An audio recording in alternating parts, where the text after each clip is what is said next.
El Salvador has been known as one of the world's worst countries, with thousands of murders occurring between 2019 and 2022. Yet now, they're rated as one of the safest countries for families to live in. This is how President-elect Nayib Bukele dropped murder rates by over 70% in just 1 year.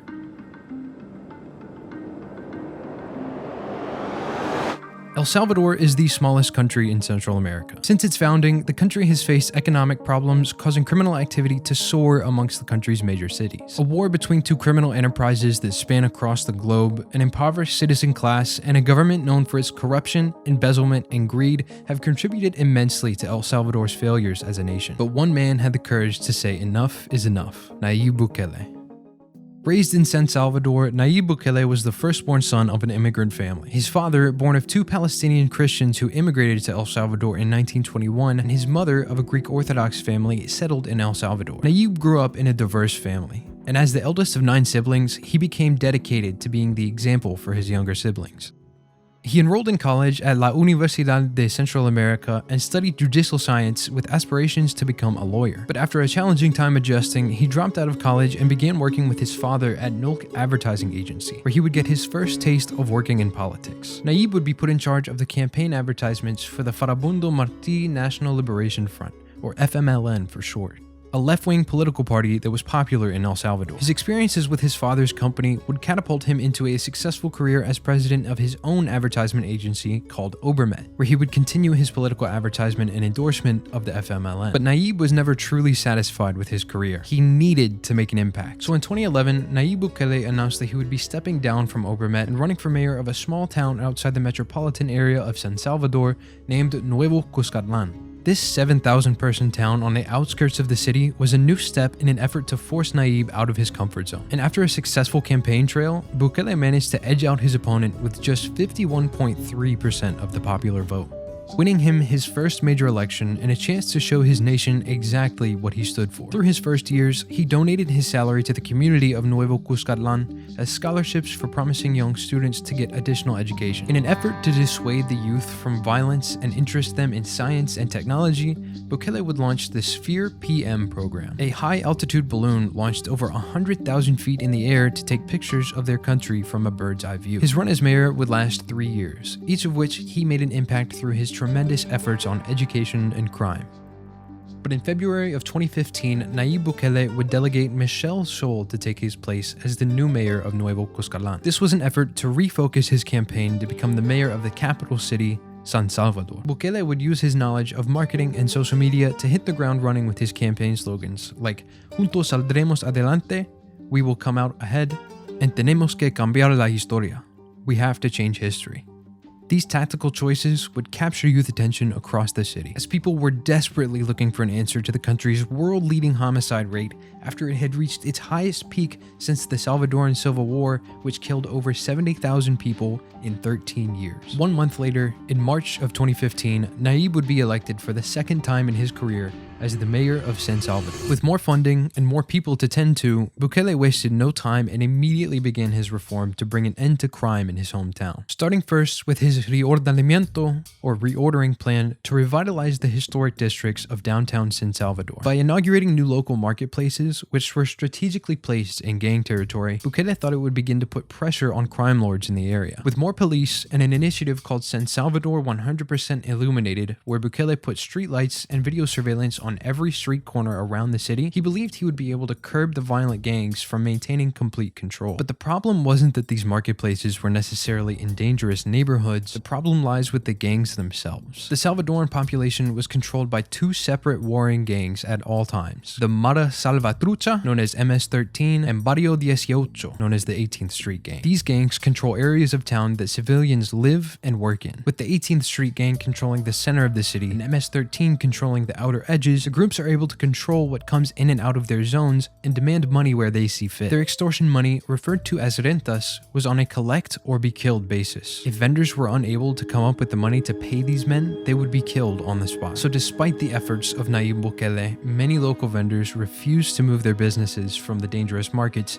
due to their fear of retaliation. This frustrated Bukele because as mayor, his powers were limited to what he could control. Between the decades-long turf war between these 2 rival gangs and their iron grip on the local economy, the death toll was rising year after year with no end in sight. He had to make a change, but there was only one way to make it happen: run for president. But he faced one major problem.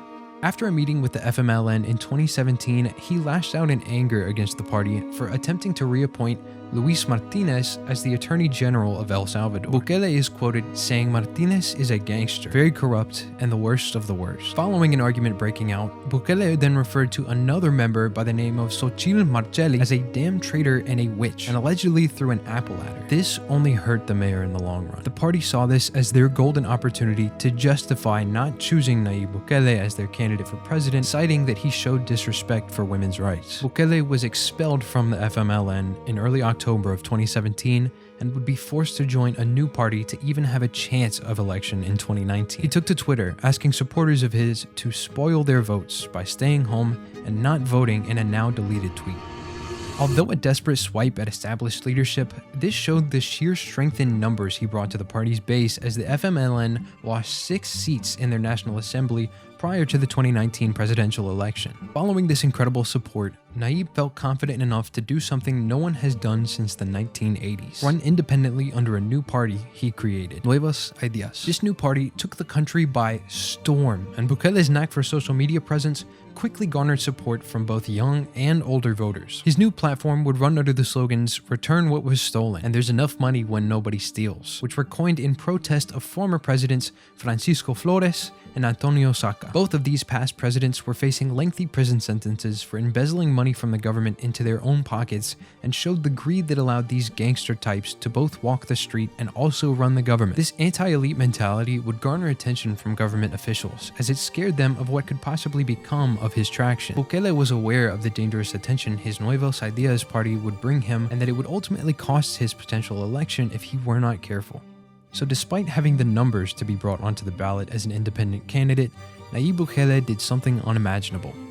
He joined an established party that wasn't representative of his views: the right-wing Grand Alliance for National Unity, or Ghana. Despite a failure to appear at both of the presidential elections, Nayib Bukele was successfully elected president of El Salvador with an overwhelming majority of 53%, and once Nayib had the keys to the car, he refused to take his foot off the gas. On the 19th of June 2019, just weeks after his election, he announced the creation of the Territorial Control Plan, a 7-step regime change that would cripple the crime organization's hold in the region of San Salvador. Phase 1. Preparation. June 19th, 2019. 12 major municipalities surrounding the metropolitan area of San Salvador were put under siege. Police and military were stationed at city centers and historic areas where gangs would usually collect their rentas to send a message to local gang leaders. The national prisons were also placed on lockdown so that no communication could get in or out about what was happening in the streets of El Salvador. Phase 2. Opportunity. July 2nd, 2019. This stage made improvements to the communities occupied by gangs. It included improved healthcare, promotion of education through scholarships and rebuilding of schools, as well as focus on recreational athletics to keep children from being involved. Phase 3. Modernization. August 1st, 2019. This stage required a complete overhaul of everything military and police. Issuance of new firearms, bulletproof vests, helmets, radios, night vision cameras, helicopters, and drones to the country's security forces. It also called for improved police patrols and police outposts. On the 18th of February 2020, under this phase, Bukele mobilized more than 1,400 soldiers to enforce the TCP further. Phase 4.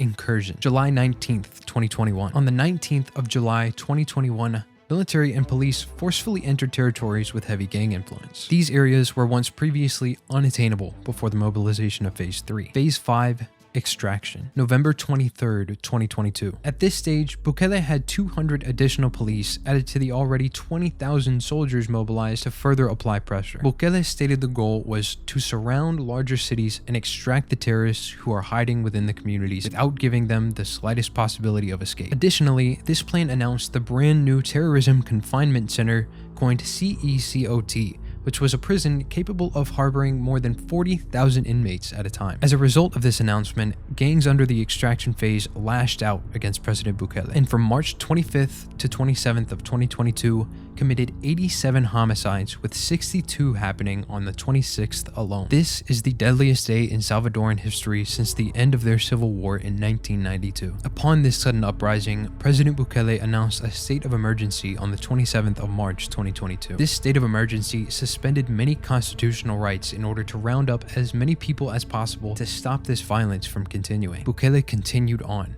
antagonizing gang members across the nation with tweets threatening to starve inmates if they continued their homicide spree. Gang-related homicides decreased significantly following this announcement. Phase 6, Integration, September 15th, 2023. This phase was announced live by President Nayib Bukele himself on the 202nd Independence Day of El Salvador. President Bukele stated that the goal of this phase was to lift impoverished communities across the country through empowerment of themselves, banding together to create the end of poverty they wish to achieve. Phase 7, unannounced. This phase has yet to be announced, but is planned to be the final stage of the territorial control plan. Although it is incomplete, the work done by President Bukele and the Salvadoran military force has been staggering. At the peak of its violence, El Salvador had reached a homicide rate of 103 people per 100,000. With a population of 6.336 million people today, if that rate were to have continued, we would be seeing reports of over 6,500 people dying in El Salvador every year. But because of the iron fist of President Nayib Bukele, homicide rates have dropped to just under 146 people a year, making El Salvador one of the upcoming safest places for families to live in Central America and the world.